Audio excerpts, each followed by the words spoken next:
Welcome, everybody. We're almost at the noon hour. I am Jill, and we are going to get started in about 3 minutes. So, I want to invite all of you to the chat. My favorite part of meeting with people is trying to answer your questions, whatever's going on. So, feel free. I'll just put this in the chat here to ask any questions you want to recruiting questions while everyone's hopping on. Um, right here. If you're new, I'm Jill Hicks. I own JH Consulting, and we've been around for about since 2012. But I've been in the college gymnastics recruiting world since I was 17. I started coaching. Well, I got a scholarship to Oregon State, but then I got injured, so I started coaching when I was 18, actually. So I've been around a long time, seen a lot of changes.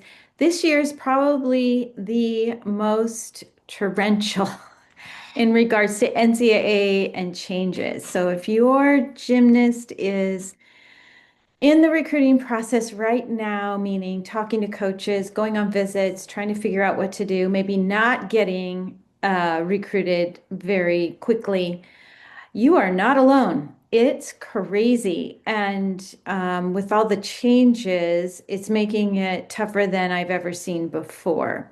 So I think it's really important to learn as much as you can as a family to help your athlete not lose heart. I met with one of my clients last night. I wanted both her mom and dad on the session because I feel like with 26s right now who haven't been recruited, it would be so easy for them to give up. I think it's going to take all of us to keep the 2026s going um, because it's just moving a lot slower for a lot of our 26s. So I think it's a team effort, and it takes all of us to help these athletes get recruited to college, no question.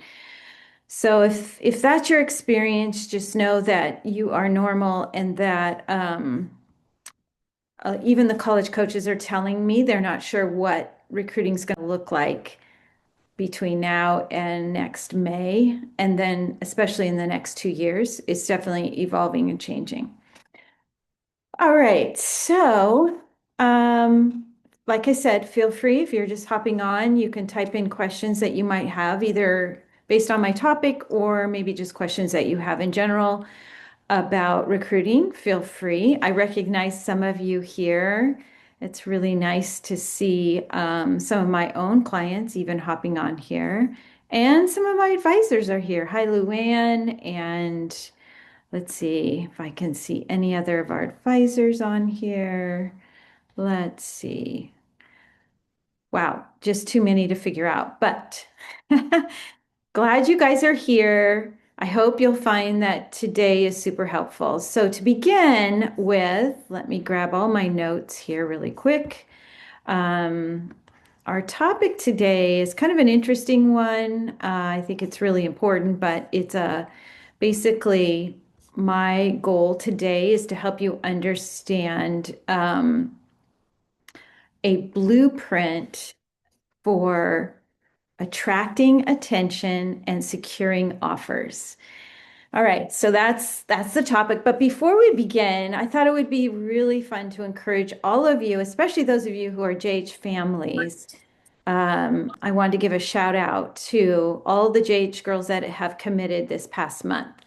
So I'm going to go through it really quick, and hopefully it's not discouraging. I want it to be encouraging to show you that it's not easy, but it can happen. And I really do think when I designed JH Consulting so many years ago, I wanted it to be a place where everybody could afford it and everyone could learn from all the years and years of my advisors' expertise and involvement in this sport. And that if you hire us, we are going to pour everything into you and to your daughter to do the best she can to get recruited. So here's some of our commitments. Just this past month, we have Paige Raytan, 2026, going to Illinois State. Helena Stewart, Brockport, she's a 25. We have Fear Corin, and she's going to Arizona on a full athletic scholarship.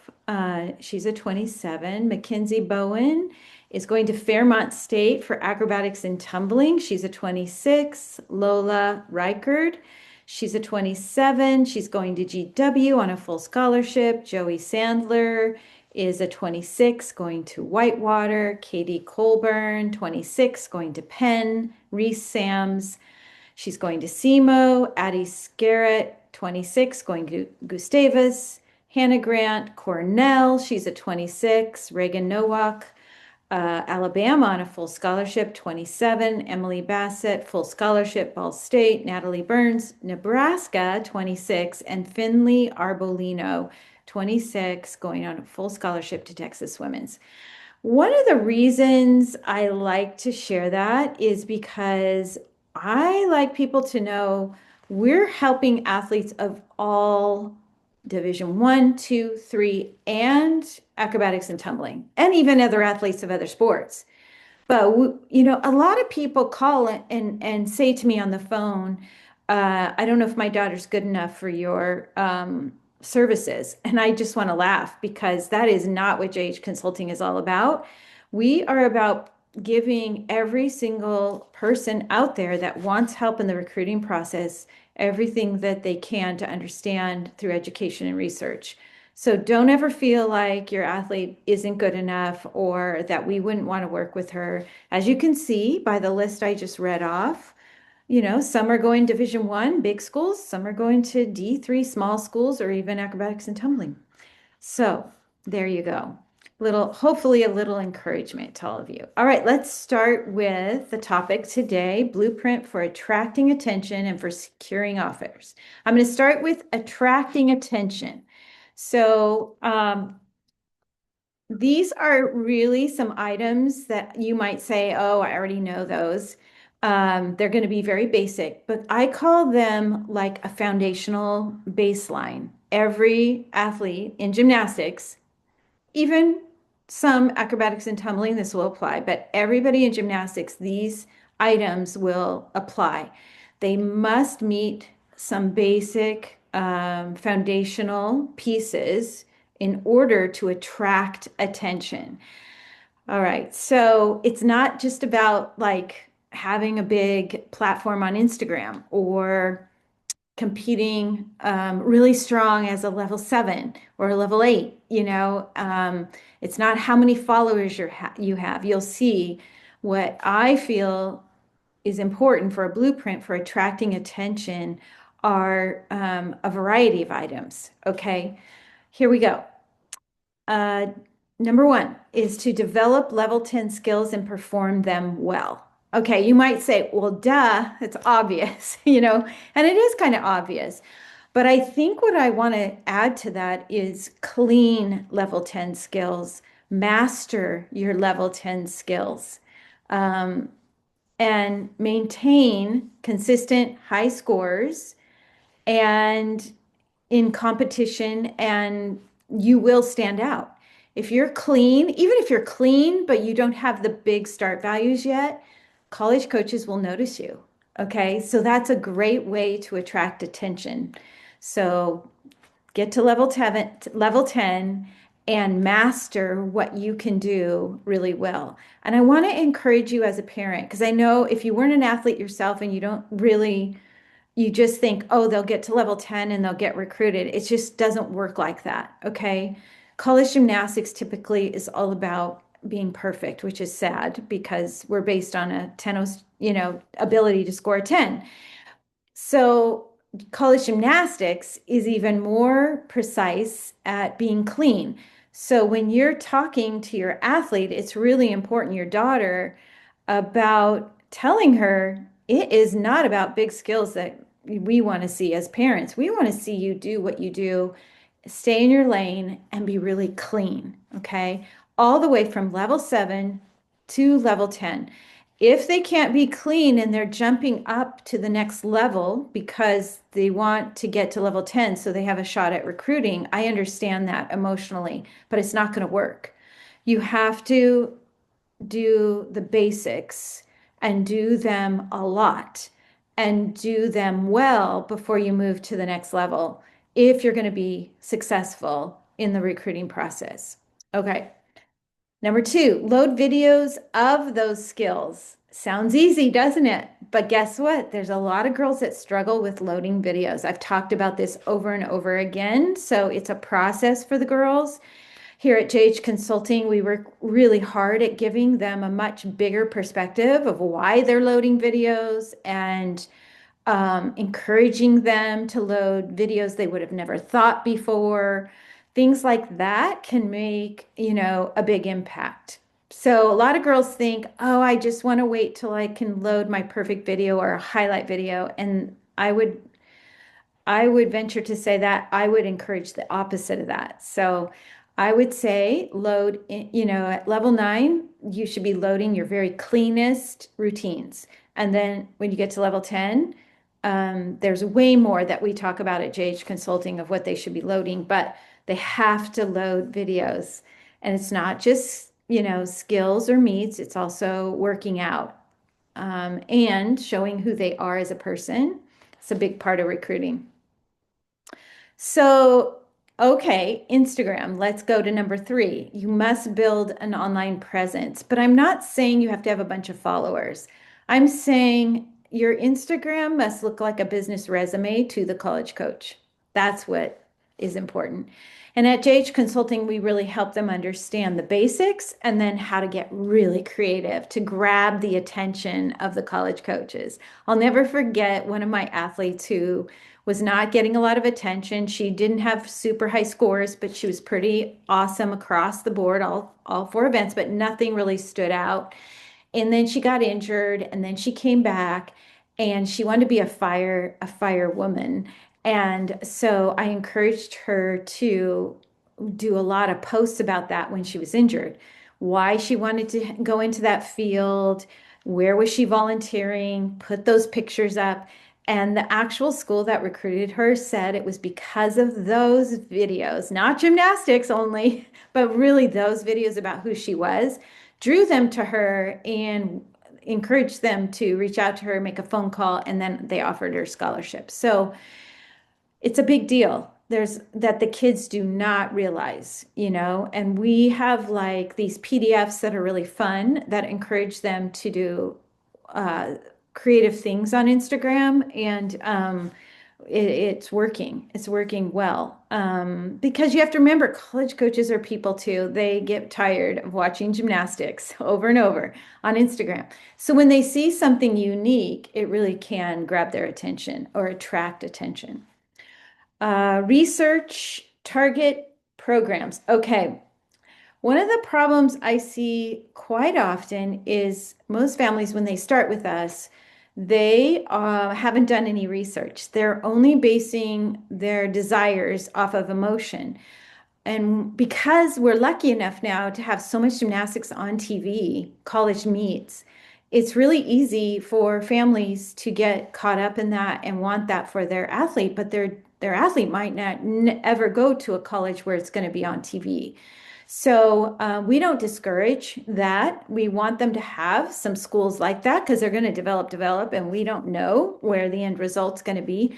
But we're going to start with realistic schools first, or we're at least going to have a conversation and then do research on both.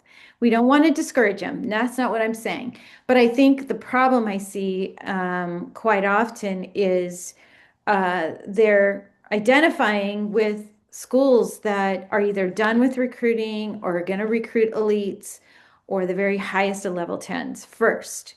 So we must look at Division 1, 2, and 3, acrobatics and tumbling, and then decide, okay, we want to reach schools, but the rest need to be realistic. And when the athlete can jump on board with that, and some can and some can't, some get mad at us because we're being realistic.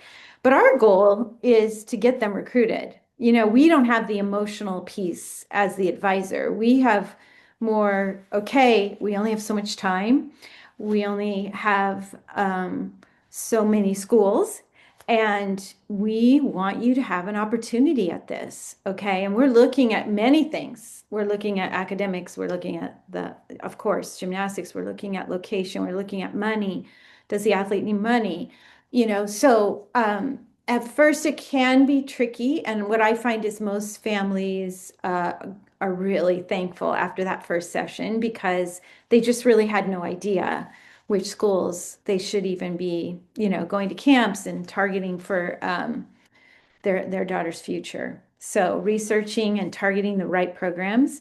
And I would say the key in that topic is targeting teams that are going to be at your athlete's level first. Doesn't mean they aren't going to, like I said, progress and maybe get to those reach goals, but we want them to have some feedback. It's never fun to work with an athlete who only has reach goals and then June 15th comes and they don't get any emails or phone calls. I mean, that's far worse for that athlete on that day. And then nothing's happening after that. We want them to get some feedback from these coaches on June 15th. So it's really important that they understand that. Next, you have to initiate contact with coaches when you're at their level. So there's so many ways to do this that we encourage at JH Consulting. I even have ways to get an athlete on a campus and watch practice and things like that. We do with our advisors. I teach them and we get it done with our clients in kind of ways that aren't the obvious, but it can work. And it only works if that athlete is at their level. It's not going to work just because you want it to work. You have to have your skills at that level in order to do some of these creative things that we do at JH Consulting. Obviously, excelling academically, that's going to become even more powerful. Thank goodness most gymnasts do quite well in school because what I'm hearing from these coaches is they're going to lean more on the academic scholarships, even the top teams in the country. Okay, I know that's a whole nother topic, but what I want to encourage is excel, keep excelling in your academics. So a strong GPA, a strong test score is really going to open doors more than ever before. Okay, before we were focused on the 12 scholarships per team that had athletic scholarships. And then D3, you get more money at D3 to be on those teams. So it's always been important there, especially. But it's going to become even more important. And I'll probably do a workshop on that to help y'all understand what I'm talking about on there. Okay, showcase character and work ethic. This will also be very beneficial to attracting attention. I just heard this week where a college coach told me it was between three girls. They had one more scholarship and they chose the one who had the personality that they were attracted to. So keep that in mind. It is important and you have to showcase it. So especially if they're going to look at it prior to bringing you out on a visit, then you got to kind of find a way to creatively showcase it. So we do all kinds of stuff here to do that. Making sure you attend the right summer camps and fall clinics is a really big deal. It makes sense. It's all about timing for those though. Okay. So I have so many families who go to the same camp every single year because they want to make a strong impression. Yeah, that's going to work for some, but that wouldn't be my strategy for most. So you have to have a strategy for those camps. They're not cheap. You're spending a lot of money to fly across the country, and your daughters are so fortunate for that. But to get recruited, there has to be a strategy. There has to be the right timing to attract attention at the summer camps. You can't just go and assume they're going to be interested. I've had so many girls go to camps and they go, yeah, the coach came to the camp, but only for a little bit, and she only watched one group. Well, that's her prerogative. That's his prerogative. So that's why it's super important that you time it right, you're in the right group. There's always good reasons to go to camps to get on campuses. There's nothing wrong with that. I strongly encourage it. But when we're looking as an advisor at their list, we're going, okay, when should we time this summer camp and fall clinic? Because timing is huge. All right. Understanding the NCAA rules and timelines, I cannot express that more, especially right now.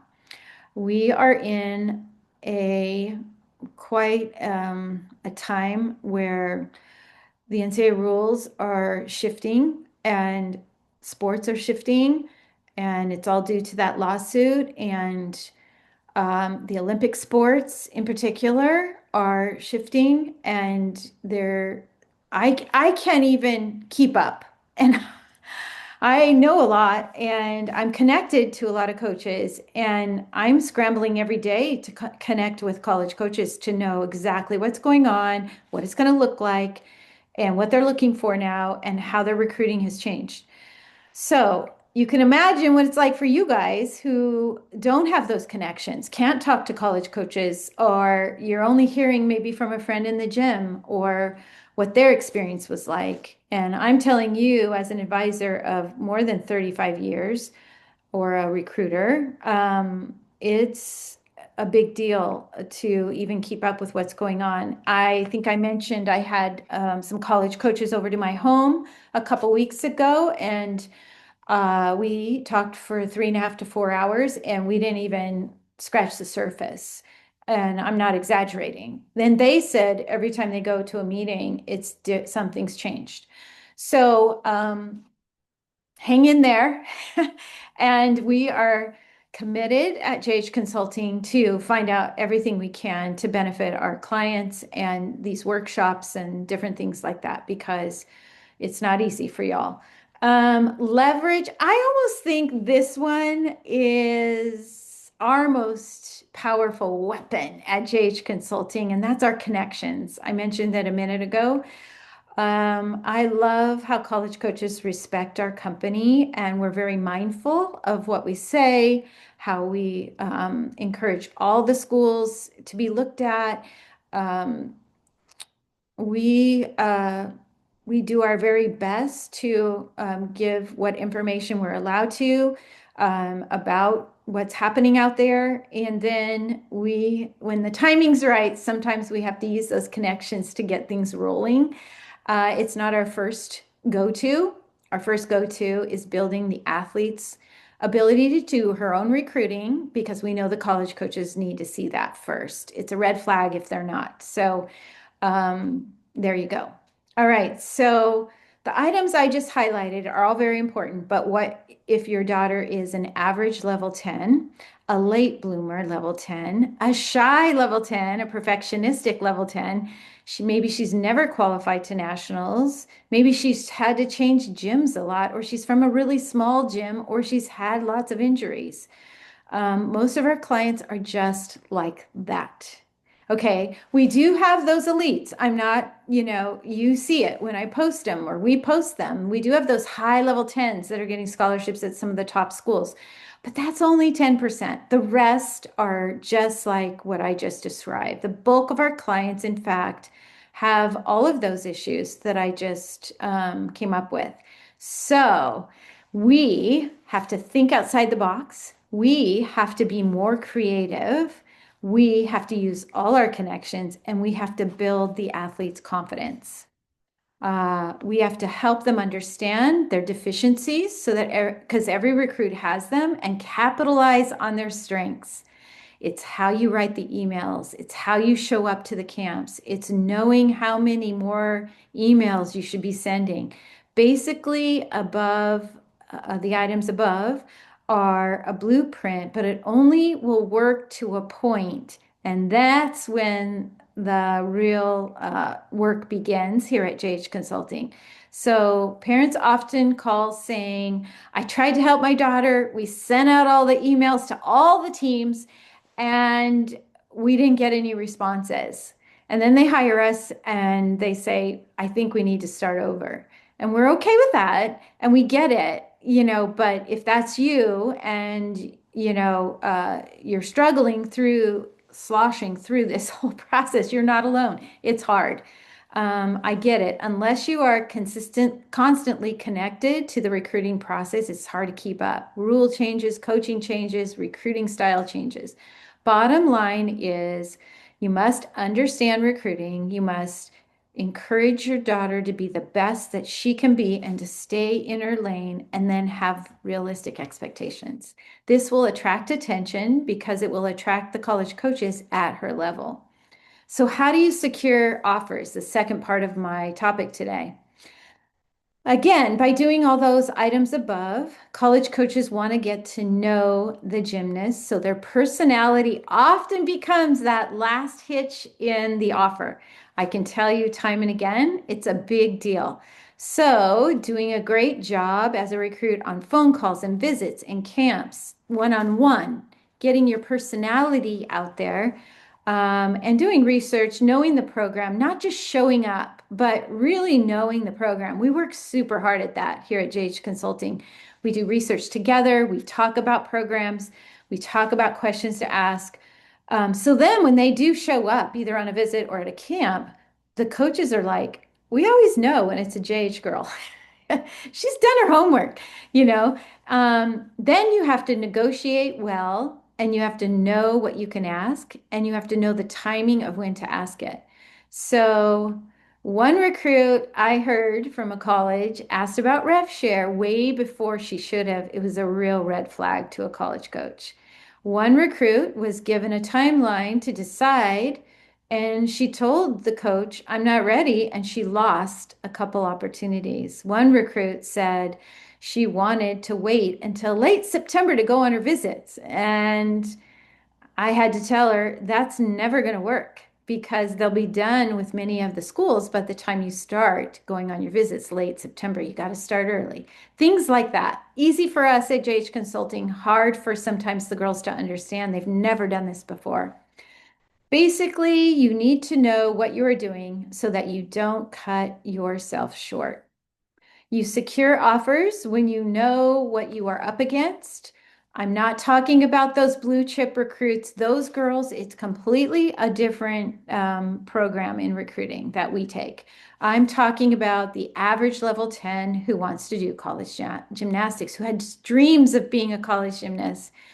When the coach finds you as someone who fits their team, both academically and athletically, but mostly your personality, I can guarantee that every head coach right now is looking for the right personality. And why is that?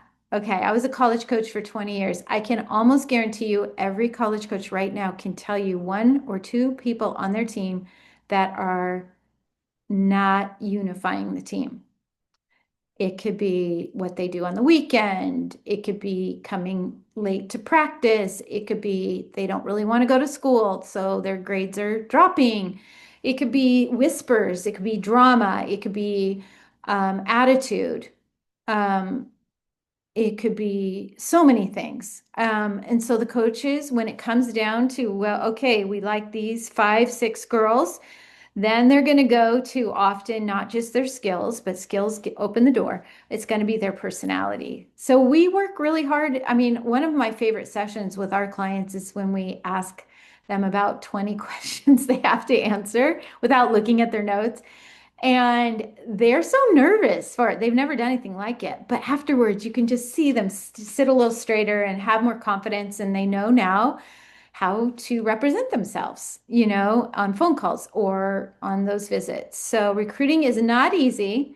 It's very competitive, but I believe it's a team effort. It takes a parent, it takes your club coach, it sometimes takes an advisor and academic advisor as well, and everybody together surrounding the athlete to give them the best chance possible to achieve their dreams.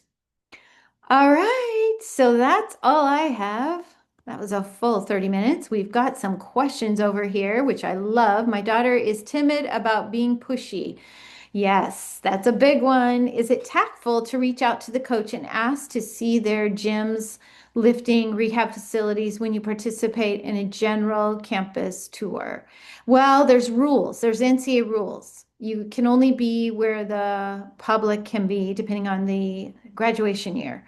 So it is just, they're going to have to say no if your daughter is too young for um, being allowed to watch practice. For example, if they don't have a public viewing area, that's an NCAA violation. So it would depend.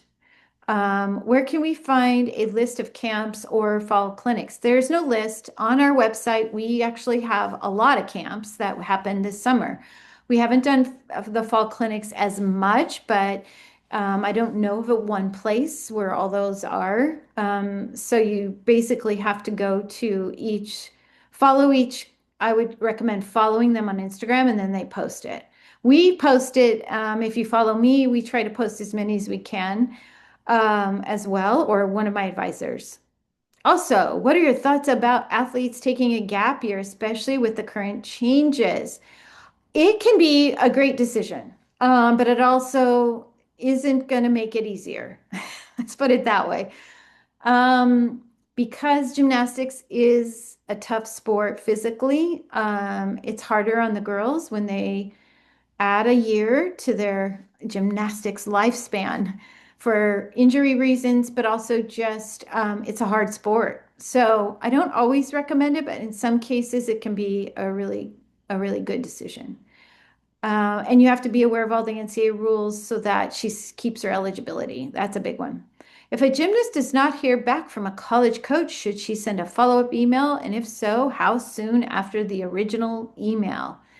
Again, it will depend on the situation. I would have to look at the athlete's skills, scores, start values, look at the school you're talking about, how that coach recruits, can go into it, where we're at in the year and recruiting timeline.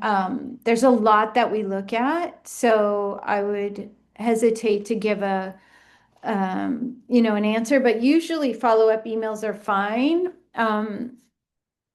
It's not a negative to follow up with an email unless the coach has said, um, we're not recruiting anymore. You can continue to reach out. They are very busy people. And a lot of times people don't look at emails, unfortunately. They look more at sometimes DMs or, um, I don't know, text messages. So it depends on the school and the coach. We kind of know their rhythm, so we can help when we know all that. If a coach has given their cell number and told a gymnast to text updates, but has responded except in the beginning, is that a sign they're not interested anymore? No, I would, if I was her advisor, I would say keep sending until they say, sorry, we're done recruiting. Will official visits and communication from coaches slow down during their college season? Is it good to still send messages then? Official visits. Okay, so they're going to happen all the time. They can happen after August 1, uh, going into the junior year. And they'll happen all the way through the athlete's senior year and even in the summers. So, so your question is it good to still send messages? Yes, they are busy during season. They do kind of slow down because they're just so busy, but they know, I mean, one of the hard parts of being a college coach, come on, is recruiting because it never ends. It never ends. And so they get tired, but they still have to stay on it. If you're going for a D1, D2 official visit, do you need to upgrade your NCAA membership? Ooh, yeah, they changed the NCAA memberships. You're talking about, I would say if you're going on an official visit, I don't know if you have to do it to go on the visit or you have to do it when you commit. That's a really good question. I don't know the answer to because this is new. You're talking about the eligibility center, right? I would do it if she wants to be a D1 gymnast or D2, just do it because she's going to have to do it anyway. Should a sophomore first year level 10 reach out to college coaches Or do you need a season under your belt? Okay, a sophomore, first year, level 10, reach out to coaches. Okay, so their sophomore year, they can't get any responses. So we tend to wait until, and we might send an intro, but after that, it depends on how good she's doing and which colleges you're talking about. Because if you're not at their level or going to be at their level, which we try to evaluate when we have our clients, then it could be a waste of time. If you're realistic and you're looking at schools that could potentially be a possibility for the athlete, then yeah, they need to be updating coaches on how things are going, but not as often as when you're in the thick of recruiting. When sending a highlight video, should you show full routines or edit the highlights? I don't like highlight videos as a coach. Coaches want to see from start to finish. They don't want to see a video where you've cut it out because you fell, or you cut it out because you bent your legs, or you cut it out because you know, you wobbled. That doesn't help a college coach. They have to see start to finish. So when I used to get highlight routine videos, it was fine if it was like once in a while, but it does not benefit you in the gymnastics recruiting process. Yes, for a visit on upgraded NCA membership. Son had to. Yeah, I agree. I'm sure they have a way of making sure you do that. So I would assume a coach that you're going on an official visit to would be asking you, or when they turn in and get your number, because you have a number, it's going to flag the eligibility center, is my guess. And they're going to make you pay. You might as well just do it. Is it too late to be recruited if you don't get to level 10 until your junior year? Nope, it is not too late. And what is the June communication after the sophomore year? So, June 15th, after the sophomore year, is when college coaches can have back and forth communication. So, they usually start making phone calls to the athletes on their lists. That's the typical. You can email them anytime, but you can't talk to a college coach directly until after June 15th of your sophomore year. That's the NCAA rule for gymnastics. Okay, everybody. Any more questions? Oh, is it too late? No. Need 2 years level 10. No, no, no. There's no like, I even have a girl who just got a scholarship. I mean, she's not my client. She's a teammate of my client. She quit gymnastics for a year in high school, came back, graduated from high school, stayed working out at the club, and she just got a scholarship to a very strong Division One school. So it's not so much like, oh, you have to do these things. You do have to be a level 10 if you want a Division One school, no question. And you have to be clean, but you don't have to have had a certain amount of level 10 seasons if you do really well when you get to level 10. Okay. Um, if my child graduates early, how do we let colleges know that she can be talked to early? Ooh, that's a good question. Freshman technically, but sophomore by credit. Okay, let me think outside the box here. That's a unique one. I would put it in her emails. I would even put it on her Instagram. However, I want to be sure. I would call the NCAA and make sure that they can talk to her because it's going to be based on, you're talking about if my child can graduate early, how do we let colleges know that she can be talked to early? You mean freshman technically, but sophomore by credit. Oh, I don't think they're going to go by credit, really. I don't know. That's a tricky one. I'm more used to it happening in their senior year. They graduate a year early. But when they're younger like that, I think um, it's going to be a different accountability for that. So um, I would call, uh, oh, college coaches calling. Um, I would call the NCAA and just double check with them how you could do that so that you don't get in violation. Your daughter doesn't get in violation and you don't put the college coach in violation. All right. She's technically a 29 graduation year, but she will graduate in 28. Yeah. Okay. If she's going to graduate, then they probably could talk to her, but that's not happened yet. So again, I would call the NCAA, but I would also designate it on her Instagram and that's her plan and in her emails. Yeah, I don't know. That's a tricky one. Good question. All right, you guys, we are at the 30 minutes. Thanks for joining me here today. I hope if you have interest in needing help in the recruiting process, don't hesitate to reach out to J Hicks Consulting, and we'd be happy to help. And I'll be doing another workshop before you know it, every other Wednesday.